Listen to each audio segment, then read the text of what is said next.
श्री शिवाय नमस्तु भयम। दोस्तों, जैसा कि आप सभी लोग जानते हैं कि 22 जनवरी 2026 यानी गुरुवार को पड़ रही है माघ मास की शुक्ल पक्ष चतुर्थी तिथि।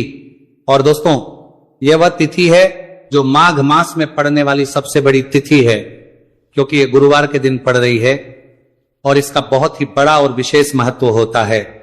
पूज्य गुरु जी ने कहा है कि अगर कभी भी मौका लग जाए और माघ महीने की चतुर्थी तिथि गुरुवार को पड़ जाए तो आप लोगों को 3 तुलसी पत्ते वाला उपाय तो अवश्य ही करना चाहिए। इन दोनों का संयोग बहुत ही कम आता है। इसी के साथ में गुरु जी ने अपनी शिवपुराण कथा में बताया है कि इस दिन आपको 3 तुलसी पत्ते वाला उपाय तो आपको अवश्य ही करना चाहिए, क्योंकि ऐसा दिन पूरे साल में सिर्फ एक ही बार आता है। और दोस्तों, आप सभी लोग जानते हो कि गुरुवार चतुर्थी तिथि का अगर सबसे बड़ा कोई उपाय है तो वह 3 तुलसी पत्ते वाला उपाय है। तो दोस्तों, गुरुवार चतुर्थी तिथि के दिन आप लोगों को इस 3 तुलसी पत्ते वाला उपाय को जरूर करना है। बहुत सारे लोग होंगे जिन लोगों ने इस उपाय को ना किया हो, मतलब पूरा साल निकल गया, उन्होंने किसी भी दिन इस 3 तुलसी पत्ते वाला उपाय को ना किया हो। पर दोस्तों, आपके पास एक आखिरी मौका बचा हुआ है, जो कि 22 जनवरी 2026 गुरुवार चतुर्थी तिथि के दिन है। इस दिन आप लोगों को इस वाले उपाय को जरूर कर लेना है। भले ही आपने महीने भर इस उपाय को ना किया हो, पर अगर आपने इस माघ महीने के गुरुवार चतुर्थी तिथि के दिन अगर इस वाले उपाय को कर लिया तो आपको इस उपाय को करने का वह फल मिलेगा जिसकी आपने कभी कल्पना भी नहीं करी होगी। इसीलिए आप लोग इस वाले उपाय को एक बार जरूर कर लेना है, ताकि आप लोगों के हाथ से यह मौका ना जा सके और आपको इस उपाय को करने का फल मिल सके। दोस्तों, ये उपाय पंडित जी ने अपनी अभी की ही श्री शिव महापुराण की कथा में बताया है जी। इस उपाय को आज हम आपको बहुत अच्छे से समझाने वाले हैं। इस वीडियो को देखने के बाद इस उपाय को समझने के लिए आपको कोई और वीडियो को देखने की जरूरत नहीं पड़ेगी। तो चलिए दोस्तों, उपाय को शुरू करते हैं। देखिए, यह इस माघ महीने के गुरुवार चतुर्थी तिथि के दिन यह इतना खास होता है, इतना महत्वपूर्ण होता है। देखा गया है कभी कभी बड़े बड़े पूजा पाठ अनुष्ठान से जो मनोकामना पूर्ण नहीं होते, वह माघ महीने की गुरुवार चतुर्थी तिथि के दिन एक छोटे से उपाय करने से ही आपकी मनोकामना पूर्ण होती है। और बहुत सारे लोगों ने इस उपाय को किया भी है और उनको इस उपाय को करने का फल भी जरूर मिला है। अगर आप लोग भी इस उपाय को करना चाहते हैं तो आप इस उपाय को पहले अच्छे से समझ लेना, सुन लेना, उसके बाद करना। आपको इस उपाय का फल जरूर मिलेगा। और इस उपाय को कर लेने से आपके घर में चाहे किसी भी प्रकार की दुख और समस्या क्यों ना चल रही हो, आपको उसका कारण भी नहीं पता है कि भाई ये समस्या किस कारण से चल रही है। उसका कुछ भी कारण हो सकता है, जैसे पितृदोष हो सकता है या किसी भी तरह का मंगल दोष भी हो सकता है। तो इस दिन आप लोगों को ये वाला उपाय कर लेना है। ये एक ऐसा उपाय है जिस उपाय को अगर किसी विशेष दिन पर किया जाए तो भाई उस विशेष दिन का जो है वो तो हमें मिलता ही मिलता है, पर हमने उस दिन पर इस उपाय को किया है तो हमें उससे भी बड़ा फल मिलता है, और फल बहुत जल्दी मिलता है, क्योंकि आप इस उपाय को बहुत ही बड़े और विशेष दिन पर कर रहे हो। तो चलिए अब उपाय के बारे में बात करते हैं, लेकिन उससे पहले लोगों को यह जानना आवश्यक है कि आखिर यह उपाय किस समय करना है, किसको करना है और कैसे करना है। तो चलिए हम आगे आपको वीडियो में एक एक करके बता देते हैं। लेकिन उससे पहले अगर आप लोग हमारे चैनल पर पहली बार आए हैं या फिर मेरी आवाज आज पहली बार सुन रहे हैं तो हमारे चैनल को सब्सक्राइब जरूर कर लेना और इस वीडियो को लाइक करके कमेंट बॉक्स में श्री शिवाय नमस्तुभयम ओम नमः शिवाय जरूर टाइप कर देना। तो दोस्तों, इस 3 तुलसी पत्ते वाला को हमें इस गुरुवार चतुर्थी तिथि के दिन कैसे करना है, किसको करना है, किस समय करना है और कहां पर करना है, ये सारे सवालों के जवाब आपको इस वीडियो में मिल जाएंगे। और जो ये वीडियो देखेगा भाई, उसको 3 तुलसी पत्ते वाला उपाय जरूर करना चाहिए, क्योंकि इस दिन एक तुलसी पत्ते का भी बहुत ही बड़ा और विशेष महत्व होता है। और जब बात आ जाए 3 तुलसी पत्ते वाला उपाय की, तो यह सोने पे सुहागा वाली बात हो जाती है और ये एक बहुत ही बड़ा हो जाता है इस गुरुवार चतुर्थी तिथि का। तो अब दोस्तों, इस 3 तुलसी पत्ते वाला उपाय को आखिर करना किसको है, सबसे पहले हम लोग वो बात जान लेते हैं। तो देखो, घर की जो बड़ी माताएं बहनें होती हैं, उन माताओं बहनों में से कोई भी एक बड़ी माता बहन इस वाले उपाय को कर सकती है। और दोस्तों, अगर आप चाहें तो अपने घर में से सभी सदस्यों को भी इस उपाय को करवा सकते हैं। अगर किसी व्यक्ति की खुद की कोई मनोकामना है, खुद की कोई दुख और परेशानी है कि वो अपने लिए ही करना चाहता है, इस वाले उपाय को तो वो खुद अपने लिए भी कर सकता है। बाकी अगर कोई घर में से ऐसा है जो कि अपने पूरे घर परिवार की सुख और शांति के लिए यह वाला उपाय करना चाहता है, तो भाई वो भी कर सकता है, उसमें भी कोई दिक्कत वाली बात नहीं है। कहने का मतलब यह है कि इस उपाय को हर एक सदस्य भी कर सकता है और पूरे घर परिवार के सदस्य के लिए घर की बड़ी माताओं बहनों में से कोई एक माता बहन भी कर सकती है। माताएं बहन अगर घर में उपस्थित ना हो या वही ये वाला उपाय ना कर पा रही हो, तो फिर घर का कोई बड़ा सदस्य भी इस 3 तुलसी पत्ते वाला उपाय को कर सकता है, चाहे फिर वो पुरुष ही क्यों ना हो, उसमें कोई भी दिक्कत वाली बात नहीं है। उसके बाद में दोस्तों जो अगला प्रश्न निकल कर आता है वह यह आता है इस उपाय को लेकर के, आखिर इस उपाय को हमें किस समय करना है, सुबह के समय करना है कि शाम के समय करना है। तो इस वाले उपाय को आप लोग सुबह के समय भी कर सकते हो और शाम के समय प्रदोष काल में भी कर सकते हो। अब अगर आप पूछो कि भाई सबसे उत्तम समय कौन सा रहेगा इस 3 तुलसी पत्ते वाला उपाय को करने का, तो हम आपसे बस यही कहेंगे कि इस उपाय को आप सुबह के समय करेंगे तो ज्यादा बेहतर होगा।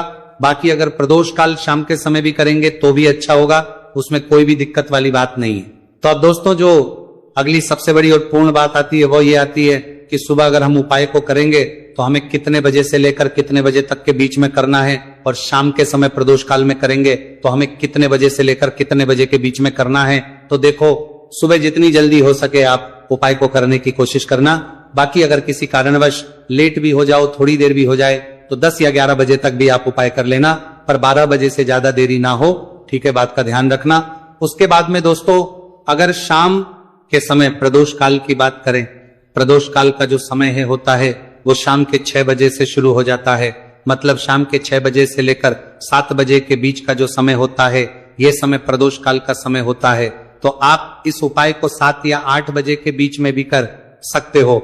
मतलब शाम के 6 बजे से रात 8 बजे के बीच में आप कभी भी इस वाले उपाय को कर सकते हो, उसमें कोई भी दिक्कत वाली बात नहीं है। तो चलिए दोस्तों जान लेते हैं सबसे पहले उपाय के बारे में, जो कि है तुलसी जी के पत्तों का बहुत ही चमत्कारिक उपाय। देखिए हम सभी के घरों में माता तुलसी का पौधा अवश्य ही होता है। तो देखिए हमें तुलसी जी के पौधे से सबसे पहले तो 3 पत्ते तोड़ने हैं। तो देखिए तुलसी जी के आपको 3 पत्ते तोड़ लेने हैं, और इन तुलसी जी के पत्तों को तोड़ने के बाद आपको एक छुटकी हल्दी भी अपने साथ में लेनी है। हल्दी के अंदर आपको जल मिलाकर के पेस्ट के रूप में तैयार करना है, और इसी के साथ में आपको एक दीपक भी लेना होगा। दीपक आपका भी ले सकते हैं, आटे का भी ले सकते हैं, और इस दीपक में आपको शुद्ध घी डाल करके इसमें आपको लंबी रुकी बाती का प्रयोग करना है। देखिए दोस्तों आपके पास है 3 तुलसी जी के पत्ते। तो पहला जो तुलसी जी का पत्ता है उस पर आपको सबसे पहले तो जो आपने हल्दी ली है उसकी एक बिंदी लगानी है। और पहला जो तुलसी जी का पत्ता है आपके घर में भगवान विष्णु का चाहे कोई सा भी स्वरूप हो, चाहे लड्डू को गोपाल जी का स्वरूप हो, या फिर भगवान कृष्णा की आपके मंदिर में प्रतिमा हो, या फिर भगवान श्री राम की प्रतिमाएं, उनके सामने आपको पहला तुलसी जी का पत्ता अर्पित करना है। अब देखिए दोस्तों आपके पास जो 2 तुलसी जी के पत्ते हैं और आपके पास जो एक दीपक है, इन्हें आपको लेकर के पहुंचना है अपने ही घर में तुलसी जी के पौधे के पास में। देखिए सबसे पहले तो आपके पास जो 2 तुलसी जी के पत्ते हैं उन पर भी आपको हल्दी की एक एक बिंदी लगानी है, और उन दोनों ही जी के पत्तों को आपको अपने घर में तुलसी जी के पौधे के वहां पर ही अर्पित कर देने हैं। और इस प्रकार से ये दोनों पत्ते भी तुलसी जी के पौधे के पास में अर्पित करने के बाद अंत में जो आपके पास एक लंबी बाती का दीपक है, इसे आपको तुलसी जी के पौधे के पास में ही प्रज्वलित कर देना है। जो भी व्यक्ति अपने ही घर पर गुरुवार चतुर्थी तिथि के दिन इस प्रकार से तुलसी जी के 3 पत्तों का यह उपाय कर लेता है तो उसका परिवार हमेशा खुश रहता है, उसके परिवार में कभी भी कोई भी संकट उत्पन्न नहीं होता है, और यदि आपके घर में जो भी ग्रह क्लेश है वह भी समाप्त होते हैं। तो इस प्रकार से आपको यह पहला उपाय करना है। अब दोस्तों हम जान लेते हैं दूसरे उपाय के बारे में। देखिए इस उपाय को करने के लिए भी आपको मात्र 1 लोटा शुद्ध जल लेना है तांबे के पात्र के अंदर, और इसी के साथ में आपको एक प्यारी सी और सुंदर सी बेलपत्र ले ली है। बेलपत्र है वो कहीं से भी खंडित नहीं होनी चाहिए, इस बात का ध्यान रखना है। बेलपत्र यदि आपको प्राप्त नहीं हो पाती है तो आप शिवलिंग पर चढ़ी हुई बेलपत्र को पुनः शुद्ध जल से धो करके उसका उपयोग कर सकते हैं। देखिए इस उपाय को आप सुबह से लेकर के शाम तक किसी भी समय में कर सकते हैं। देखिए, मंदिर पहुंचने के बाद सबसे पहले तो आपके पास जो अपनी हथेली में रखना है और आपको कुंडकेश्वर महादेव से प्रार्थना है कि मेरे शरीर में या फिर मेरे परिवार के सदस्य के शरीर में कोई भी भारी रोग हो चुका है जिसमें उसे आराम नहीं मिल पा रहा है, डॉक्टरों को लगातार दिखा रहे हैं, दवाओं का लगातार सेवन कर रहे हैं, लेकिन बीमारी में आराम नहीं मिल पा रहा है। हे मेरे कुंडकेश्वर महादेव, मुझे अपनी बीमारी में आराम दिलाने की कृपा करें। इस प्रकार से आपको कामना करते हुए ये जो एक बेलपत्र है, इसे आपको माता अशोक सुंदरी वाले स्थान पर अर्पित करनी है। देखिए, माता अशोक सुंदरी वाले स्थान पर जब भी आप ये बेलपत्र अर्पित करेंगे तो इसकी जो चिकनी साइड है वह शिवलिंग से स्पर्श रहेगी, और इसको आपको इस प्रकार समर्पित करना है कि जो इसकी डंडी है वह शिवलिंग की तरफ रहेगी और इसका जो पट्टी वाला भाग है वह जलाधारी की ओर रहेगा। इस प्रकार से आपको ये एक बेलपत्री शिवलिंग पर अर्पित करनी है। इसके बाद आपके पास जो एक लोटा जल है उसे आपको सबसे पहले माता अशोक सुंदरी वाले स्थान पर अर्पित करना है। देखिए, आपको शिवलिंग के ऊपर जल अर्पित नहीं करना है, और आपको कार पर बीजेपी की कार पर भी चले है, पूरा ही जल आपको धीरे धीरे जहां आपने बेलपत्र अर्पित की थी उसी के ऊपर आपको अर्पित करना है। जल को अर्पित करते समय लगातार आपको कुंडकेश्वर महादेव का स्मरण करते रहना है।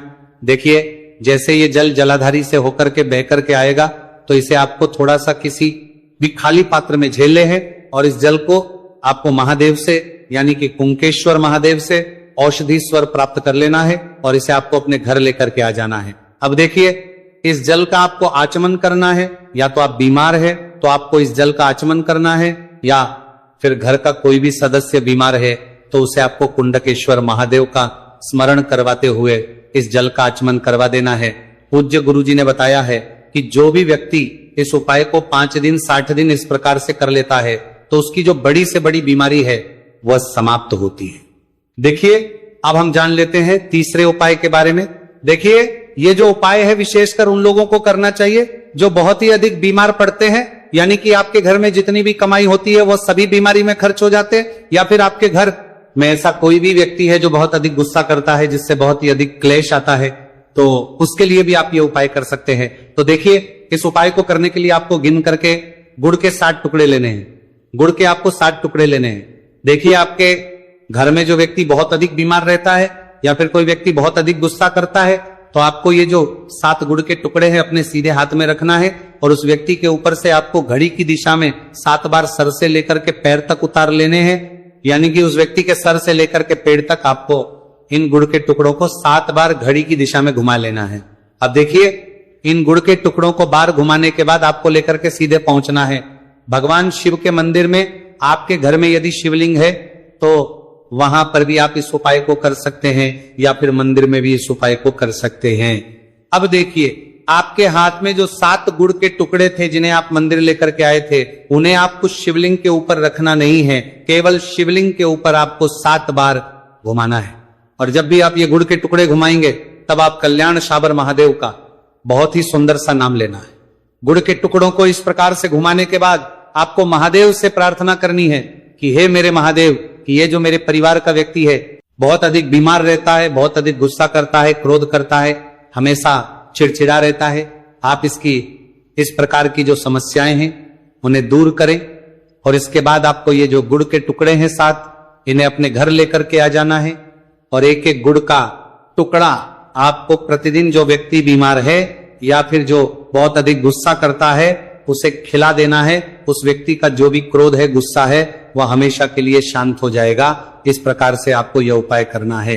अब दोस्तों, हम जान लेते हैं चौथे विशेष अंतिम उपाय के बारे में। देखिए, इस उपाय के लिए भी आपको मात्र 1 लोटा शुद्ध जल लेना है तांबे के पात्र के अंदर। अब देखिए, इसी के साथ में आपको 1 चुटकी हल्दी लेना है, आपको जो है वह पीसी हुई लेनी है, और इस हल्दी के अंदर आपको थोड़ा सा जल मिला करके एक पेस्ट के रूप में तैयार कर लेना है। अब देखिए, इसी के साथ में आपको एक दीपक ले लेना है। दीपक आप चाहें तो मिट्टी का भी ले सकते हैं, शुद्ध आटा बनकर उसका भी दीपक तैयार कर सकते हैं। इस दीपक के अंदर आपको लंबी रूखी बाती का प्रयोग करना है, और दीपक के अंदर आपको शुद्ध घी का प्रयोग करना है। इस प्रकार से आपको एक दीपक भी तैयार कर लेना है। देखिए, ये उपाय विशेषकर उन लोगों को करना है जिनकी कोई भी ऐसी मनोकामना है जो अभी तक परिपूर्ण नहीं हो पाई है। उन्होंने कई प्रकार के व्रत कर लिए हैं, कई प्रकार के उपाय कर लिए हैं, कई प्रकार के टोटके कर लिए हैं, मनोकामना परिपूर्ण नहीं हो पाई है, तो आपको ये उपाय इस गुरुवार के दिन करना है। देखिए, सबसे पहले तो आपने जो ये जितनी भी सामग्रियां ली हैं, इन सभी को लेकर के आपको पहुंचना है बेलपत्र के वृक्ष नीचे।